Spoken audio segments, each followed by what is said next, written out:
접붙임의 은혜라는 제목을 가지고 오늘 하나님 말씀을 함께 보도록 하겠습니다. 자, 우리가 지난주에 함께 들었던 말씀을 아마 한 주간 기억하셨는지 모르겠습니다. 지난주 말씀 제목이 뭐였죠?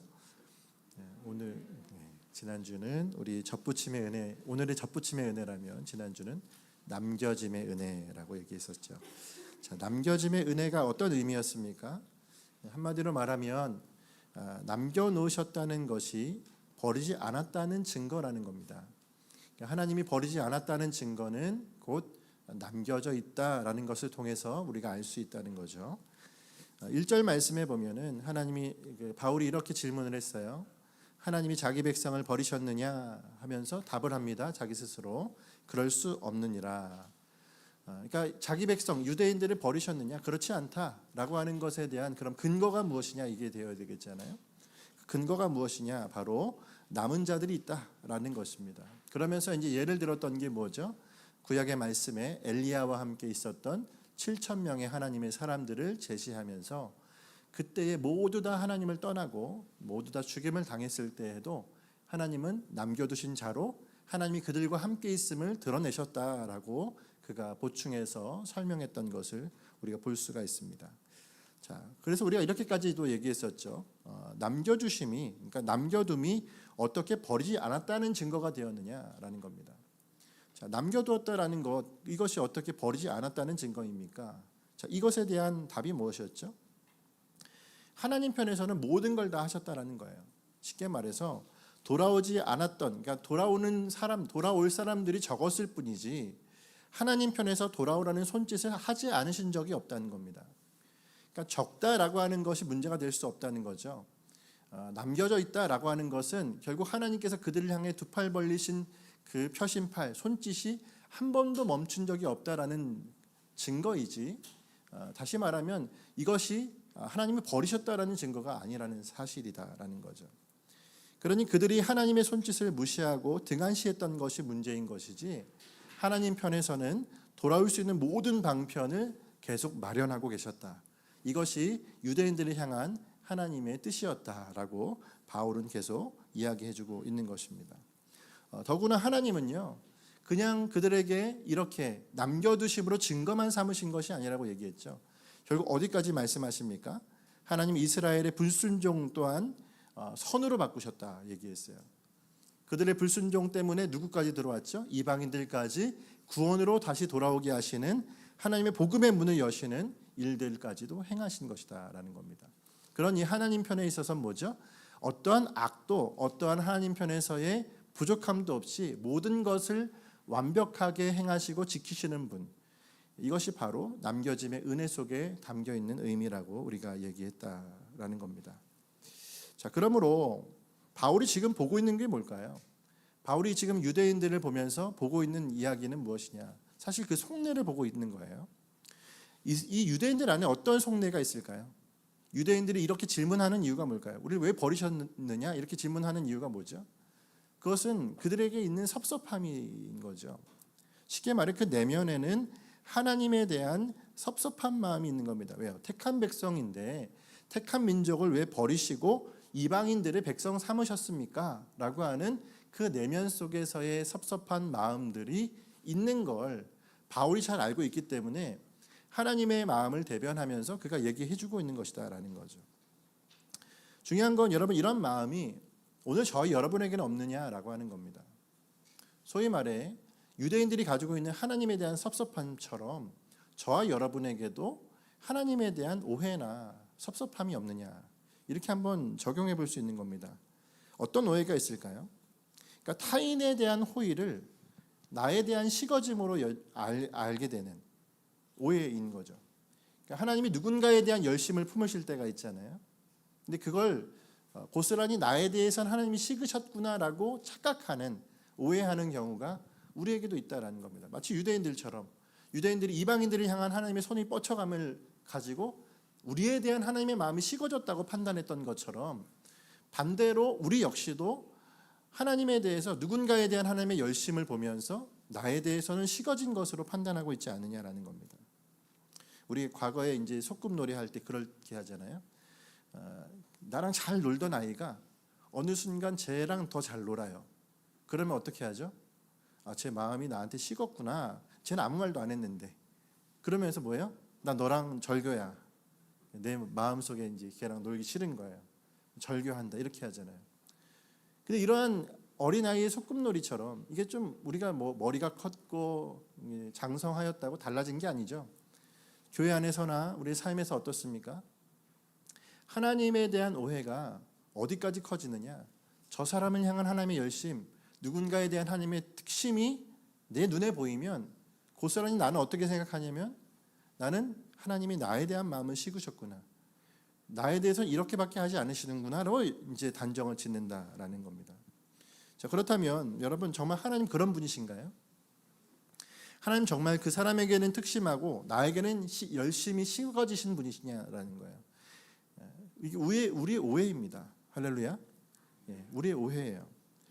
하나님의 부르심은요 그렇게 감정적이지 않으십니다.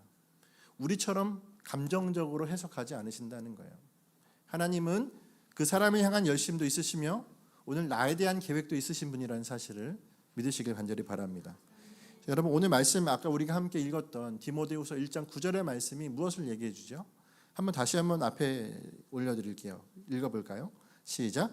하나님이 우리를 구원하사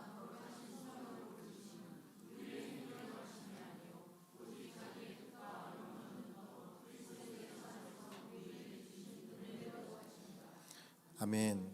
하나님이 한 사람 한 사람 우리를 향하여서 하시는 그의 마음의 중심이 무엇이냐? 바로 나를 향하여서도 영원전부터 계획하신 그분의 뜻, 은혜에 의하여서 지금 나를 이끌어가고 계시는 것이다라는 겁니다. 감정적으로 나의 말을 잘 들으면 너를 쓰는 거고 잘 말을 잘 듣지 않으면 너를 버리겠다라고 하시는 그분의 성품이 아니라는 거예요. 애초에 하나님의 품성, 하나님의 모습은 그분은 감정적으로 대하시는 분이 아니라는 겁니다. 그러면 절대로 나를 택하셨다가 간 보시고 다른 사람을 택하시고 쟤도 못 쓰겠다 얘를 쓰고 하시는 분이 아닙니다. 그분은 그런 품성을 가지신 분이 아니에요. 그러면 여러분 오늘 우리가 필요한 게 뭘까요? 한번 또 이렇게 하나님을 오해하지 맙시다. 하나님 오해하지 마십시오. 하나님 누군가에게 특심을 가졌다라는 것이 나에 대한 마음이 식어짐으로 착각하면 우리는 또한 하나님에게서 더 멀어지려 하는 마음이 되어지는 거예요.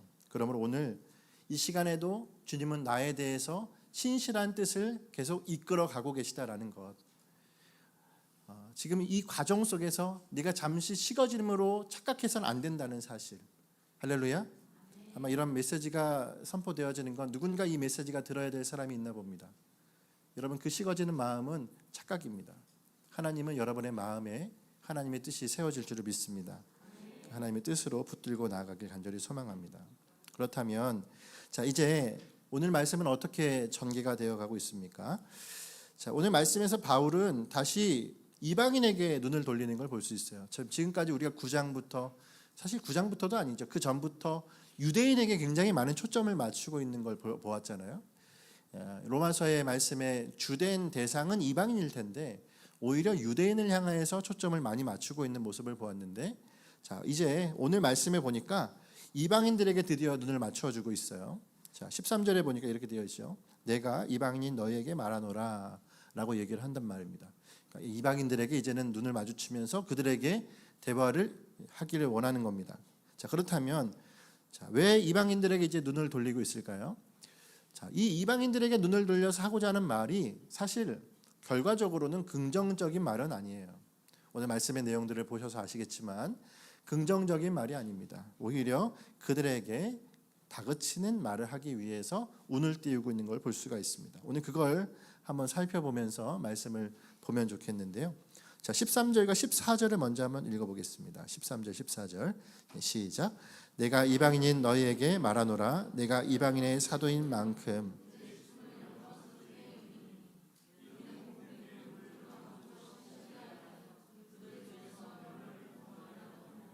아멘. 자, 13절과 14절에서 바울이 이방인들에게 하는 말이 어떤 말일까요? 지금 이방인들에게 내가 너희에게 말하노라 하면서 자기의 사도직에 대한 이야기를 갑자기 하고 있어요. 자, 자신이 이방인의 사도라는 직분을 가진 것은 이것을 그동안 영광스럽게 여기고 자랑스럽게 여겼던 이유에 대해서 지금 바울이 이야기해주고 있습니다. 자, 왜 자신의 사도되어진 것, 이방인의 사도되어진 것을 그가 자랑했다, 영광스럽게 여겼다라고 말하고 있습니까? 자, 생각보다 그 이유가 단순하죠. 뭐 그것 때문에 다른 어떤 존경을 받고자 하는 것도 아니고 다른 게 아닙니다. 말씀해 보니까 이것이 시기하는 마음이 되어서 유대인들 한 명이라도 더 주님께로 인도하길 위해서라고 쓰여 있어요. 자, 이는 혹 내 고륙을 아무쪼록 시기하게 하여 그들 중에 얼마를 구원하려 함이라는 겁니다. 자, 정리하면 이방인의 사도라는 직분이 그에게 있잖아요. 바울에게. 자, 바울이 그 직분을 가지고 자신도 그렇게 부르는 이유가 무엇이냐? 그것은 이것 때문에 유대인들이 시기하면서 한 명이라도 더 하나님께로 돌아오기를 바라는 마음으로 자기가 그동안 그렇게 불렀다라고 얘기를 하고 있는 것입니다. 자, 그렇다면 여러분, 이방인의 사도라는 직함이 유대인들을 복음으로 인도하는 통로가 정말 될 수 있을까요? 이게 이제 이런 장치인 겁니다. 소위 말해 미끼와 같은 거죠. 그러니까 요즘에 우리가 이제 핸드폰으로 영상 많이 보시잖아요. 영상 볼 때 이제 후킹 영상 이런 거 있어요. 후킹이 뭐냐면 갈고리 같이 그 사람을 딱 찍어서 끝까지 영상을 보게 만드는 장치 같은 겁니다. 그러니까 초반 3초부터 10초까지 이 영상에 강한 그 인사이트를 주어서 그걸 가지고 영상을 끝까지 보게 만드는, 그러니까 이방인의 사도라고 하는 그 직함 자체가 바로 이 후킹인 거예요. 후크인 거죠. 그러니까 그 사람에게 딱 그 자극적인 한 단어, 어떻게 보면 생각지 못했던 단어 하나를 딱 내뱉음으로 말미암아서 그 사람에게 생각하게 하는 것이다라는 겁니다. 쉽게 말해 그거죠. 이방인의 사도라고 하는 것은 유대인들에게 있어서는 당치도 않는 말이거든요. 사실 사도, 직분, 선지자 이런 것은 사실 누구를 향한 것이죠? 자국민을 향한 겁니다. 그러니까 유대인들에게 있어서 선지자 그리고 하나님의 직분을 맡은 사람이라는 건 이스라엘 백성을 위한 자들이죠. 그러니 요나와 같은 사람들은 어떻게 보면 하나님의 부르심 속에서 굉장히 특징적인 사람으로 표현되지 않습니까? 그러니까 자국민을 향하여서 나아가야 될 사도가, 그런 직분자가 이방인의 사도라고 말하고 있다는 것 자체가 유대인들에게 있어서는 받아들일 수 없는 말인 겁니다. 이방인의 사도라는 말 자체가. 그렇기 때문에 그 이방인의 사도라는 직분을 계속 말을 하는 이유가 뭘까요? 뭐? 이방인의 사도? 하면서 왜 저 사람이 이방인의 사도라고 부르는지 그가 연구해 보도록, 알아보도록. 근데 그 연구하고 알아보면서 뭐가 들어가죠? 아, 복음이라고 하는 것이 어떤 의미인지를 그 사람들이 알도록 하는 겁니다. 할렐루야? 예, 이 의미인 거예요. 이런 장치인 거죠. 그러니까 바울은 지금 어떻게까지 하냐면 작은 것 하나까지도 그 이스라엘 백성, 유대인들의 영혼이 돌아오기만 할 수 있다면 이 작은 나의 명찰 하나도 거기에 초점을 맞추고자 한다라고 말해주고 있는 것이다라는 거죠. 이해가 되십니까? 그러니까 우리도 역시나 어떻게 해야 되죠? 내 작은 것 하나, 내 작은 손짓 하나, 내 작은 명함 하나 안에도 우리가 그리스도인으로서 사람들을 복음으로 초대할 수 있는 장치들을 하는 것, 이건 어떻게 보면 우리가 그리스도인으로서 주님 앞에 해야 될 좋은 또한 아이디어가 아닐까 생각도 듭니다. 자, 중요한 건 근데 있잖아요. 바울은 이렇게 지금 얘기하고 있잖아요. 이방인의 사도라고 하는 것도 내가 이렇게까지 하면서 유대인들을 향해서 손을 내밀고 있다, 이 얘기를 하고 있는데, 이거를 듣는 이방인은 어떤 마음일까요? 이 말을 듣는 이방인들 유쾌하지 않을 겁니다. 왜 그렇죠? 지금까지 그들이 바울을 향하여서 이방인의 사도라고 부르는 이유는 뭐예요? 우리에게 복음을 주었고 그 복음으로 인한 또한 놀라운 교회의 부흥을 보았고, 그로 인하여서 어떤 모습이 나타나죠? 아, 하나님 앞에서 저 사람을 세우신 이유가 우리에게 복음을 전하기 위함이구나 라는 측면에서 그가 이방인의 사도라고 얘기를 하는 거예요. 이방인들은 존경을 표현하는 태도이고 존경의 표현입니다. 근데 바울이 지금 그러한 존경의 표현을 스스로는 사사롭게 취급하고 있다라는 얘기를 지면에 쓰고 있다라는 겁니다. 그러니 바울의 이 말을 들은 이방인들의 입장에서는 결코 유쾌할 수 없죠. 불쾌한 마음이 되지 않겠습니까? 그러니까 우리가 이제 생각해 볼 수가 있는 거죠. 바울이 왜 굳이 이렇게까지 말하면서 이방인들에게 그것도 오랜만에 말을 붙이고 있는 거잖아요. 이 지면상으로 봤을 때 이방인들이 향해 탁치 눈을 돌리면서 말하는데 왜 불쾌하게 그들을 부르냐 이 얘기예요. 왜 부를까요? 왜 그렇게 얘기했을까요? 이겁니다. 유대인들의 고정관념 지금까지 깨고 있었잖아요. 자, 근데 이방인의 고정관념도 깨기 위해서이다. 그들에게 좋은 말 해주려는 것이 아니라, 덕담해 주려는 것이 아니라 이방인들 너희들도 고정관념을 깨야 돼 라고 말하려는 것이라는 거예요. 그래서 이방인의 사도라는 직함 자체를 가지고 그들에게 어떻게 해요? 너희들이 가지고 있는 잘못된 우월함, 이걸 깨버려라 라고 말하고 있는 모습이다라는 겁니다. 자, 그렇다면 이방인들이 가지고 있는 고정관념이 어떤 고정관념일까요? 한마디로 말하면 유대인들은 버려진 자들이라는 생각을 가진 거예요. 이런 인식이 있는 겁니다. 그러니까 로마 교회의 이야기예요. 로마 교회 안에는 유대인도 있고 이방인들도 있었죠. 근데 그들 중에 이방인들이 가지고 있던 생각이 어떤 생각입니까? 저 유대인들 한 가족이잖아요. 교회면. 근데 가족 안에서 저 사람들을 보면서 어떻게 생각하죠? 저 버림받은 사람들, 저 유대인들, 버려진 자들, 이렇게 비아냥거리는 거예요. 이렇게 인식하고 있는 거죠. 율법의 의로 의를 이루려다가 실패한 자들, 저 유대인들이 저런 자들이야 라면서 수근수근하는 거죠. 자, 중요한 건 이 고정관념의 태도로 나타나는 문제가 교회 안에서의 문제였습니다. 그러니까 로마서를 썼던, 이 로마서를 쓰는 가장 중요한 동기가 뭐죠? 이 유대인과 이방인의 분란이죠. 복음에 대한 몰이해였죠.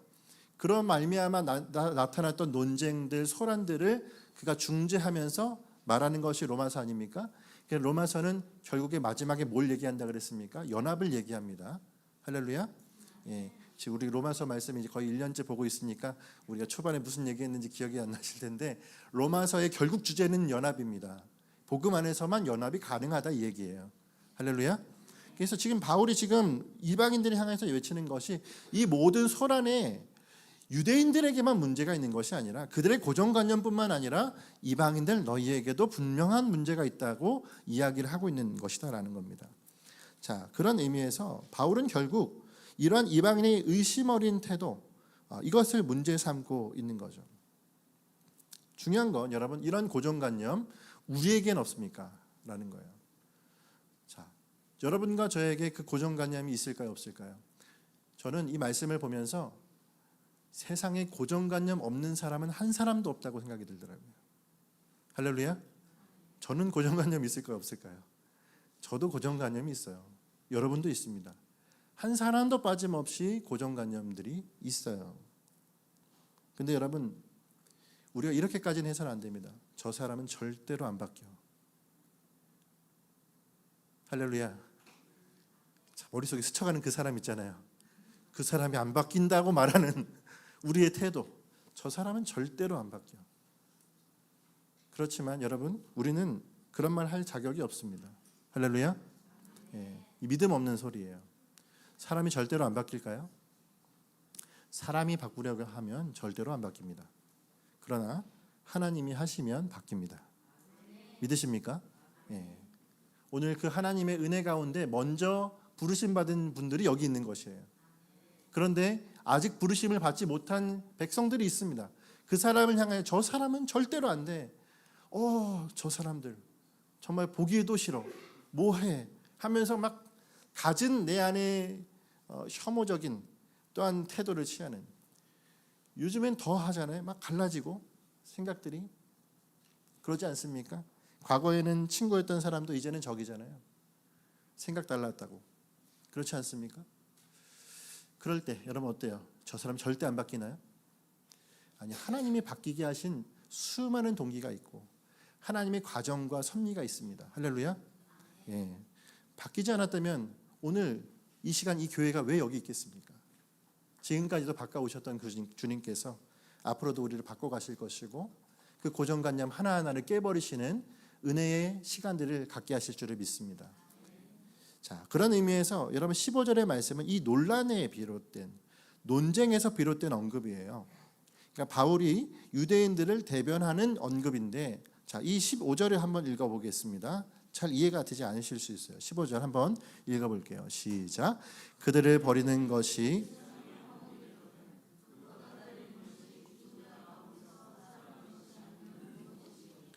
아멘. 자, 이 말이 여러분 잘 이해가 되십니까? 자, 이 말을 이해하려면 조금 전에 우리가 말했던 걸 잘 이해하고 계셔야 돼요. 자, 누구한테 하는 얘기죠? 이방인들한테 하는 얘기인데, 자, 유대인들을 향하여서 대변하는 얘기예요. 유대인들에 대하여서 비호라고 할까요? 그들을 참 보호하면서 말하고 있는 태도인 거예요. 자, 그러면서 하는 이야기입니다. 그렇기 때문에 이 말씀을 이해하려면 두 부분을 나눠서 보아야 해요. 먼저는 그들을 버리는 것이 세상의 화목이 되었다. 그리고 그 받아들이는 것이 죽은 자 가운데서 살아나는 것이 아니면 무엇이리요?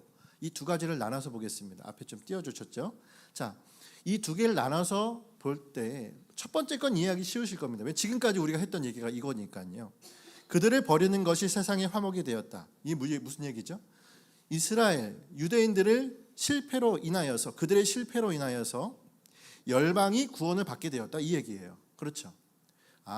유대인들이 하나님을 믿지 않으므로 주님께로 나갈 수 없으므로 버림받음으로 세상에는 화목이 되었구나. 이 얘기입니다. 자, 이 얘기는 결국 무엇을 얘기하죠? 율법 구원, 율법으로 말미암는 의로 구원받는다는 얘기는 이제는 패해졌다. 이것은 안 된다, 불가능하다는 것이 증명되었다는 뜻입니다. 자, 이것과 함께 또 하나를 얘기해 주고 있어요. 그 받아들이는 것이 죽은 자 가운데서 살아나는 것이 아니면 무엇이리요? 이 얘기는 유대인들이 따르는 것이 그런 복음이 아니면 무엇이냐 이 얘기입니다. 자, 이방인들은 어떤 생각을 갖고 있다고 얘기했죠? 이들은 교회 안에 있지만 율법의 의를 따르는 자들이야, 버림받은 자들이야, 이런 고정관념이 가지고 있다고 했어요. 그러니까 바울은 이 유대인들을 향해서 이렇게 보호하는 겁니다. 이렇게 대변해 주는 거예요. 그들이 율법의 의를 따르고 있다면 어떻게 여기 있겠어? 이 얘기예요. 그들이 지금 어떤 태도를 가지고 있다는 겁니까? 유대인들이 지금 따르는 것이 율법의 의가 아니라 복음이 아니면 무엇이겠어? 이 얘기를 지금 하고 있는 거예요. 할렐루야. 이거 집에서 혼자 보시려면은 해석하기 굉장히 어려우실 겁니다. 그러나 여러분 이 말씀이에요. 그래서 율법으로서의 구원은 이제 종식되었다. 그러므로 뭐예요? 유대인들도 복음으로 구원받는 것인데 왜 이방인인 너희들은 그들에게 비아냥거리고 있느냐? 이 얘기를 하는 것입니다. 잘 재미가 없으시죠? 근데 이거 참 중요한 부분입니다. 왜요? 지금 유대인들과 이방인의 갈라진 고정관념의 그 틈 사이로 무엇이 들어와 있어요? 계속 저들을 향하여서 비아냥거리고 여들은 이들을 향해서 비아냥거리는 그 날선 서로 간의 갈등이 일어나고 있는 상태인 거예요. 근데 바울이 지금 뭐 하는 거죠? 그 스스로가 예수 그리스도가 우리에게 화목 제물이 되신 것처럼 화목의 중재자가 되어 있는 겁니다. 유대인들이 계속 보호하면서 이들이 하고 있는 이 태도가 율법의 의를 따라서 구원을 받으려는 것이 아니라 이들이 지금 복음을 믿지 않았으면 왜 여기 있겠어? 구원을 받았으니까 여기 있는 것이지. 이 얘기를 하고 있는 것이고, 유대인들에게는 이들은 그러면 다른 자들이냐? 이방인들 역시도 하나님께서 구원을 주신 은혜의 사람들 아니냐? 그들에게서 이들도 보호해주고 있는 것입니다.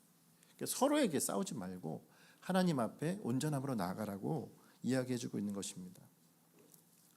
그러나 여러분 바로 이방인들이 이들을 실패자로 여기고 오히려 이방인이 그들을 괄시하는 것을 막아서고 있는 바울의 태도를 우리가 보게 되는 거죠. 그런 면에서 바울이 이렇게까지 얘기합니다. 16절 한번 볼까요? 16절. 제사하는 처음 익은 곡식가루가 거룩한즉 떡덩이도 그러하고 뿌리가 거룩한즉 가지도 그러하니라. 무슨 말이죠? 이것도 역시나 유대인들을 향한 거죠. 자, 유대인들 너희들이 그렇게 괄시하고 그렇게 초라하게 여기는데 사실 그렇지 않아. 저들은 어떤 자들이라고요? 처음 익은 곡식가루가 거룩하면 그 떡덩이도 거룩한 거야.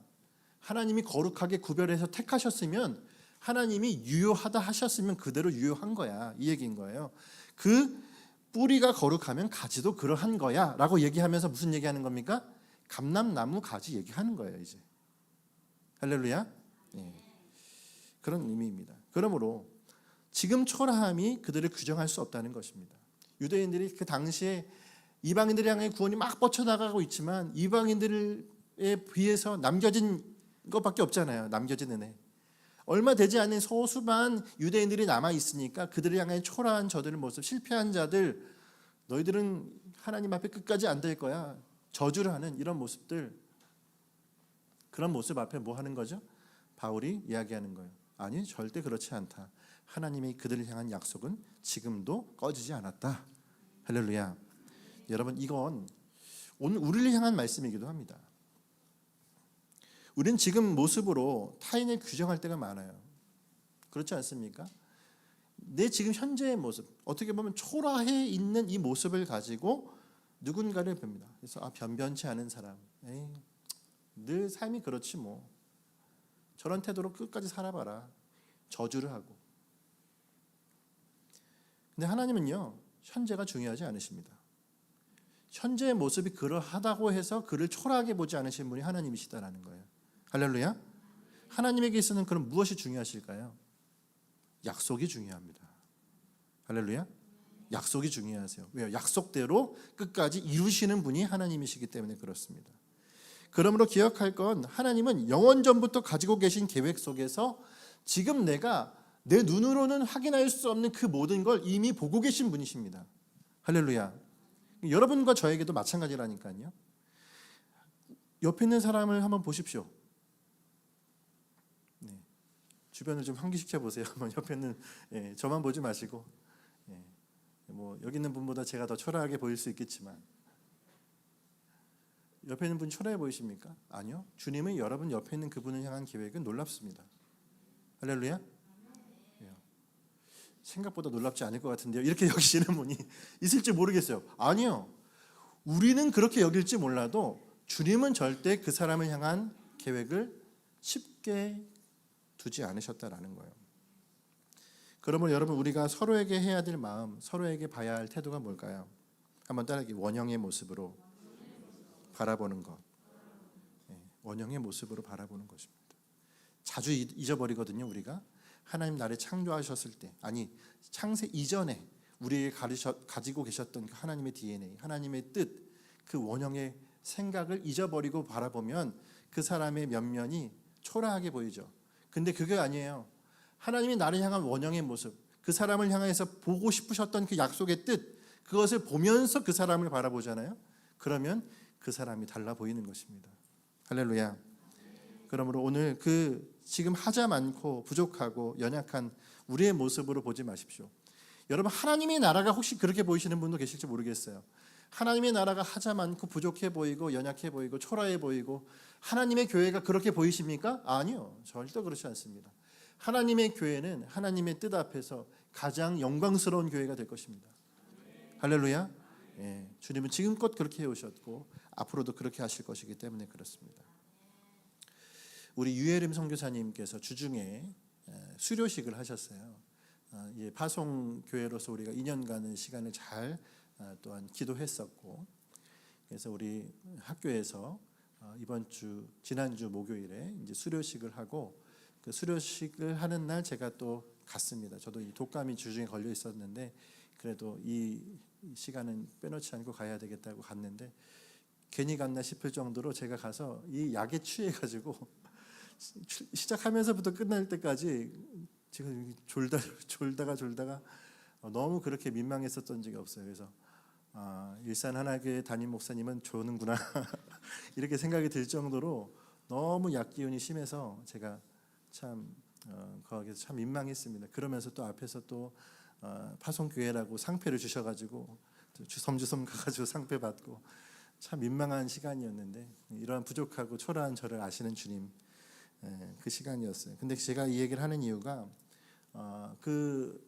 수료식 하는 날 제가 보았던 또 한 사람이 있어요. 그 사람이 누구냐면 김평화라는 형제예요. 김평화 형제는 제가 우리 일산 하나교회를 와서 1년이 채 되지 않은 시간에 하나님이 우리 5 식구가 살아가 이제 사택을 주셨는데 방 한 칸 정도는 내줄 수 있겠구나 생각을 하고, 선교사님, 우리 어린 다음 세대 선교사님 한 명을 우리가 부모님이 해외에 계셔서 한국에 있으니까 둘 데가 없잖아요. 그래서 우리가 이 한 선교사님을 모셔야겠구나 해서 함께 데리고 있었던 친구가 이 김평화라는 친구예요. 너무 힘들었어요 그때. 예, 한 6개월인가 1년을 저희가 함께 있었는데 김평화라는 친구가 중학교 2학년이었으면 딱 저희 이제 첫째 아이 나이 정도 됐었어요. 근데 선교사님이면 좋은 얘기 많이 해줘야 되잖아요. 근데 저희 첫째 아이에게 그때 야 절대 헤브론이란 학교는 가지 마.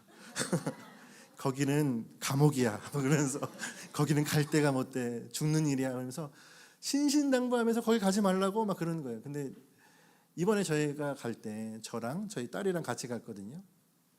저희 가족 다른 가족들은 다 독감 중이니까 큰 딸이랑 가는데 가서 그 친구를 보는 거예요. 평화야 그랬더니 목사님 하면서 서로 막 감격에 겨워서 네가 졸업을 했구나. 네가 수료를 했구나. 그러니까요. 하나님이 하셨습니다. 서로 막 그렇게 막 이제 감격을 갖는 거죠. 별의별 일이 다 있었거든요. 중간에 퇴학도 했었어요. 학교 나가겠다고. 그러면서도 이제 붙어 있었다가 하나님께서 그렇게 선교사로 키워내신 거예요. 그러니 여러분 생각해 보세요. 어떻게 그 초라했던 시간들이 그 초라함으로 남아 있습니까? 하나님이 사람을 이렇게 만들어 가시는데 그걸 보니까 얼마나 감격스럽습니까? 근데 더 감격스러운 건 뭐냐면 그렇게 가지 말라고 그렇게 여기 오지 말라고 했던 첫째 딸을 옆에 두고서 이 얘기를 하고 있는 거예요. 얘가 유주예요. 너무 신기하다고 막 그러면서 하나님 하실 일이 놀랍다고 그런 얘기를 함께 하게 되었는데 여러분 기대하십시오.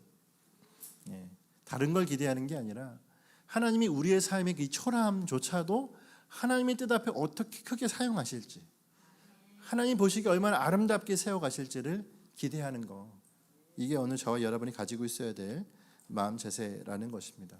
할렐루야. 자, 이제 여러분 바울이 한 가지 비유를 들어 설명하고 있어요. 우리가 오늘 말씀 제목처럼 젖부침의 비유라고 할 수 있는 것인데 참 감람나무와 돌감람나무의 비유입니다. 자, 17절과 18절 말씀 한번 읽어볼까요? 17절 18절 시작. 또 한 가지 얼마가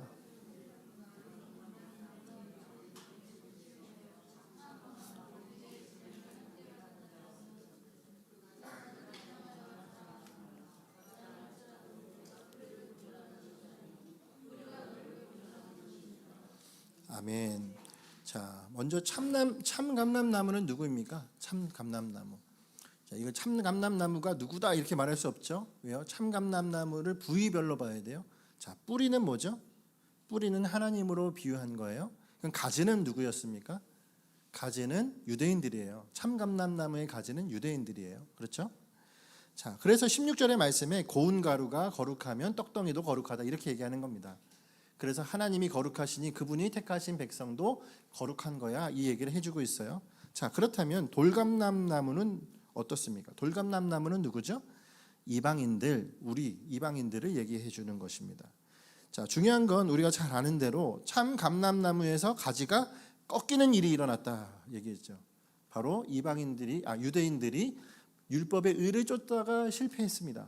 결국 그들로서는 안 된다는 불가능을 결국 그들이 고하게 된 거예요. 이게 꺾여진 상황, 유대인들의 실패입니다. 자, 그 유대인들의 실패로 꺾여진 그 가운데 누가 들어갔다고요? 돌감나무 가지가 들어간 거예요. 자, 그 가지를 끼워 넣으신 분이 누구십니까? 하나님이시죠. 하나님이 끼워 넣으셔서 그걸 동여매니 거기에서 무엇이 나오는 겁니까? 뿌리에서 진액이 들어가서 돌감람나무에서 이파리가 나오고 거기에 싹이 나오더라라고 하는 거예요. 이게 젖부침의 비유입니다. 사진 한번 보여줄까요? 이거예요. 참감람나무에 다른 가지를 끼워 넣었을 때 그 안에서 꽃이 피게 만드시는 하나님의 놀라운 섭리. 이 섭리를 여기서 비유로 말합니다. 우리가 그래서 이 비유를 볼 때 젖부침의 비유는 어떤 측면이 있습니까? 우리에게 은혜가 되죠. 오늘 말씀의 제목처럼 젖부침이 되었구나. 우리에게 큰 은혜로 다가와야 합니다. 할렐루야. 근데 이게 은혜로 다가와야 될 것에 대해서 오늘 말씀은 그렇게 얘기하고 있을까요? 사실 이 비유를 하는 이유는 은혜로 받으라라고 하는 얘기지만 중요한 건 이거를 받는 사람들에 대해서 은혜로 얘기하는 것이 아니라 다그침으로 얘기하고 있는 거예요. 그러니까 왜요? 그들이 이걸 잘못 고정관념 속에서 이야기하고 있기 때문입니다. 그러니까 돌감람나무 가지가 젖부침됨으로 참 감람나무 자리에 있은 이것을 가지고 뭐 하고 있는 거예요? 자기 자랑 삼고 있기 때문에. 그러니까 돌감나무에게는 자랑할 것이 없는데 왜요? 생각해 보세요. 젖붙인 것도, 그에게 꺾인 것도, 젖붙이신 것도, 자라게 하신 것도 다 누구입니까? 하나님이 하신 것밖에 없는데 거기에 자랑할 게 아무것도 없는데 지금 뭐 하는 겁니까? 그들이 자랑하고 있는 거예요. 우리가 이렇게 하나님 앞에 붙임 됐다. 우리가 어느 순간 바로 자기 스스로가 한 것이 된 거죠. 호의가 계속되면 뭐라고 한다고요? 권리로 알잖아요. 하나님의 호의, 하나님의 은혜가 계속됐더니 이걸 자기의 권리로 알고 그 안에서 당당해 있는 이방인들의 모습을 지금 다그치고 있는 것입니다. 결국 바울이 말하라는 건 뭐예요? 우리 편에서는 자랑할 것 없다라는 것입니다. 할렐루야. 우리가 해야 될 건 그럼 뭐죠? 다른 게 아닙니다. 감사입니다. 감사입니다. 원래는 이방인이 들어갈 자리도 아니었습니다. 그런데 거길 꺾여지고 붙여주셔서 거기 들어가게 되어졌다는 자체가 하나님의 은혜임을 알았다면 오늘 우리가 품어야 될 마음은 다른 게 아니라는 거예요. 감사라는 것이다라는 거죠. 그 사실만으로도 감사하는 저와 여러분이 되었으면 좋겠습니다. 독감이 유행이라서 이번 한 주는 저의 주제는 독감이었어요. 이 독감이 어떻게 저에게는 그래도 편하게 잘 지나갔어요. 저는 뭐 예배 인도해도 되겠다 싶어서 예배 인도도 좀 스케줄을 봐가면서 제가 했는데 저희 아들, 그러니까 막내 아들도 지금 독감이 상황입니다. 근데 이번 독감이 유난인 것은 제가 처음 겪어봤어요. 독감이 걸리고 애가 열이 떨어지지 않고 이제 그러다가 열을 잡고 하루가 지나고 아침이 됐어요. 근데 막 집에서 막 사이렌이 울리는 거죠. 아내가 얘가 걷지를 못한다는 거예요. 지금도 못 걸어요. 집에서 방에서 기어 나오는 겁니다. 왜 기어 나오나 했더니 다리가 아프대요. 종아리가 너무 아파서 일어서지를 못한대요. 지금까지도 오늘도 교회를 못 왔어요. 지금 병원을 갔더니 병원에서도 별다른 처방을 해주는 게 아니라 오히려 다른 병원 가라는 식이어서 그래서 제가 기분 나빠서 그냥 왔어요. 기분 나빠서 왔고 내일쯤에 한 번 더 병원을 가볼 생각이긴 한데 아마도 그런 것 같습니다. 저도 이번 독감을 지나면서 다음날 아침인가 알이 배 있더라고요, 다리에. 그래서 내가 잠자리가 이상했나? 그래서 알이 왜 배있지? 그 생각이 지나가니까 아이에게도 이런 다리에 증상이 있나 보다 싶어서 크게 여기지 않는 게 지금 현재 저의 마음이에요. 그래서 혹시라도 여러분도 너무 또 그것 때문에 걱정하지 않으셔도 될 것 같아요. 근데 제가 이걸 통해서 목사잖아요. 다 하나님 앞에 적용하고 이걸 어떻게 생각해야 되나 생각을 했을 때 걷는 것도 은혜구나 생각이 들더라고요. 할렐루야. 예.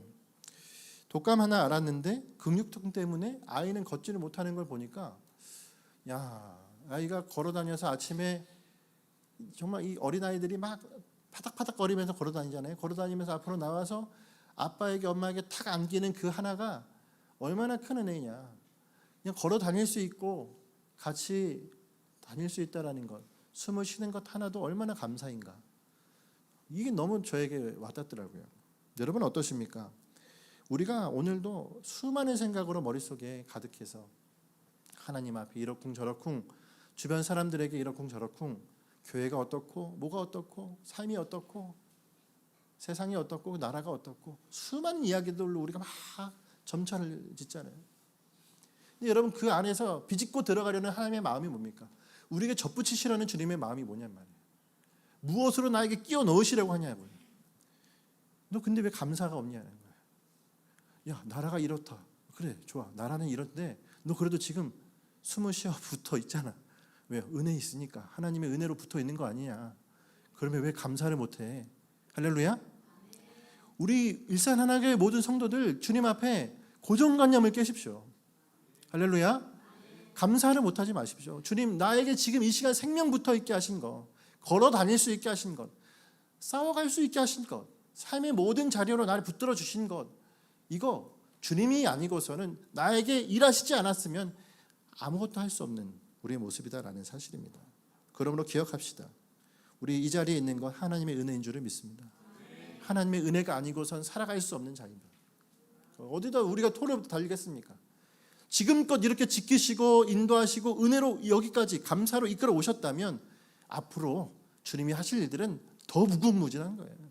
더 대단하신 거예요. 영광을 보실 거라니까요. 할렐루야. 그 기대로 나가는 것입니다. 본문은 여기서 끝나지 않아요. 19절에 이렇게 얘기하죠. 19절 같이 한번 읽어볼게요. 19절 시작. 그러면 내 말이 가지들이 꺾인 것은 나로 접붙임을 받게 하려 함이라 하리니. 이게 뭐예요? 고자세. 이게 고자세인 겁니다. 나를 접붙이시기 위해서 저를 꺾여버리신 거야. 이런 태도 여러분에게는 없습니까? 저 사람 망하게 하신 이유는 나 때문이야. 저 사람 저렇게 된 거는 다 하나님 나를 위해서야. 이런 고자세적인 이런 교만한 태도의 신앙은 버리십시오. 할렐루야. 예, 절대로 그런 말 하시는 거 아닙니다. 누군가의 잘못됨, 누군가의 무너짐, 그래 하나님이 이거 보게 하시려고 저 사람 저렇게 만드신 거야. 그런 말 함부로 하는 거 아니라는 얘기예요. 할렐루야. 이런 인식을 바꾸는 겁니다. 20절부터 21절의 말씀. 그래서 이렇게 얘기하는 거죠. 20절 21절 시작. 옳도다 그들을 믿지 아니함으로 꺾이고 너는 믿었으므로 섰느니라. 높은 마음을 품지 말고 도리어 두려워하라. 하나님이 원가지들도 아끼지 아니하셨은즉 너도 아끼지 아니하시. 아멘. 분명히 알라는 거예요.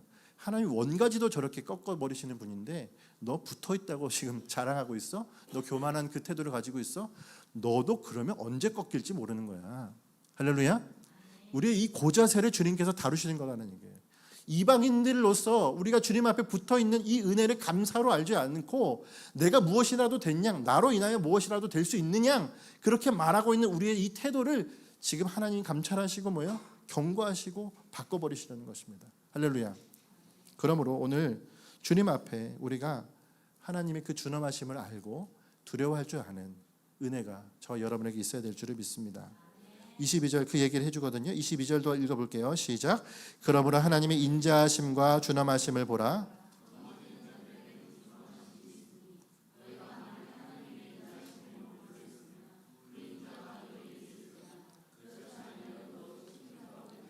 아멘. 자, 준엄하심과 인자하심이에요.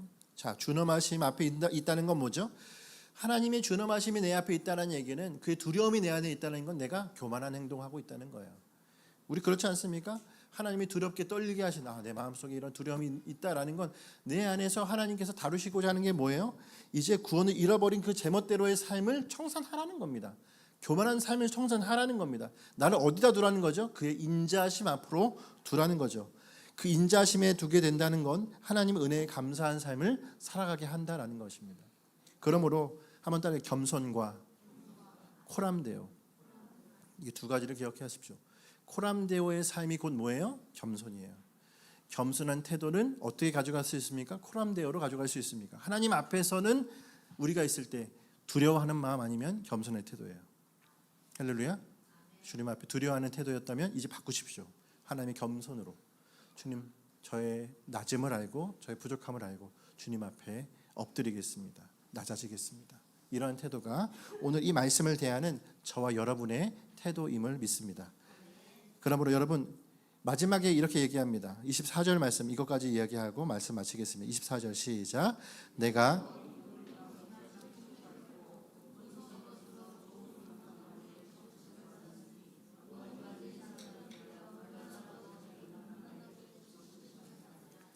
아멘. 자, 24절은 무엇이죠? 24절의 말씀에 자, 이방인들 너희도 접붙임을 받았다면 그러면 생각해봐. 유대인들은 어떨까? 유대인들을 접붙이시겠다라고 하면 하나님이 그것이 쉽겠냐 어렵겠냐? 그들 역시도 접붙이시는 것은 하나님에게는 쉽다라는 의미예요. 쉽게 말해서 오늘 이방인들이 아닌 유대인들이 다시 주님 앞에 돌아오게 하는 일들도 하나님께서 분명히 하실 일이라는 얘기입니다. 그러니까 지금 당장의 이 일 때문에 그것들을 우리가 멈추고 그것 생각을 재단하지 말라고 말씀은 이야기하고 있는 것이죠. 그러면 여러분 오늘 우리의 마음속에 여러 가지 많은 기도 제목들이 있지만 오늘 이 말씀을 품고 한 가지 기도의 제목을 추가하시길 바랍니다. 그것은 무엇이냐면 잃어버린 백성 이스라엘을 위한 기도이라는 거예요.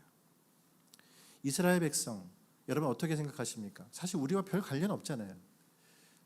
지구 반대편에 살고 조그마한 땅덩어리에서 그렇게 하나님 없인 여기며 오히려 구약의 사고방식에 살아가고 있는 사람들 그렇게 우리와는 별로 관련 없는 사람들 아닌가? 근데 여러분 관련이 없는 게 아니죠. 왜요? 그들의 무너짐이 우리에게 복음이 되어서 오늘 이 시간 저희와 여러분이 은혜 가운데 있잖아요. 우리에게 이 관련을 하게 하신 하나님 앞에서 우리가 해야 될 바는 뭐냐면 이제 하나님 이스라엘을 주님 바꿔주십시오. 우리는 그들을 잘 모릅니다. 오히려 우리가 기도하는 걸 그들이 벙칠 수도 있어요. 왜 우리를 위해 기도해? 아니요. 하나님께서 그들을 향한 계획이 거기가 끝이 아니기 때문에 하나님 이스라엘 백성을 바꾸셔서 하나님의 영광을 보실 것이기 때문에 할렐루야.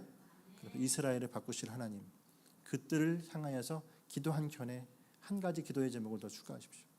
하나님 결국 이 땅을 변화시키시고 구원으로 이끌어 가실 것을 믿고 주님 앞에 들어갈 때 하나님의 그 영광을 함께 보는 그 날을 마주하게 될 것입니다.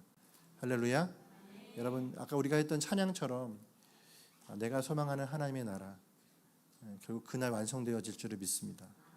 그날 주님께서 완성하게 하신 그날을 바라볼 저 여러분 오늘 우리의 가져야 될 마음 오늘 그 마음 자세들 하나하나 얘기를 했어요.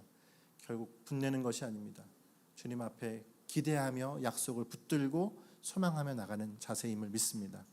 그 마음을 붙들고 한 주간 살아가시면서 주님만 드러내는 저와 여러분이 되시기를 간절히 소망합니다. 기도하겠습니다.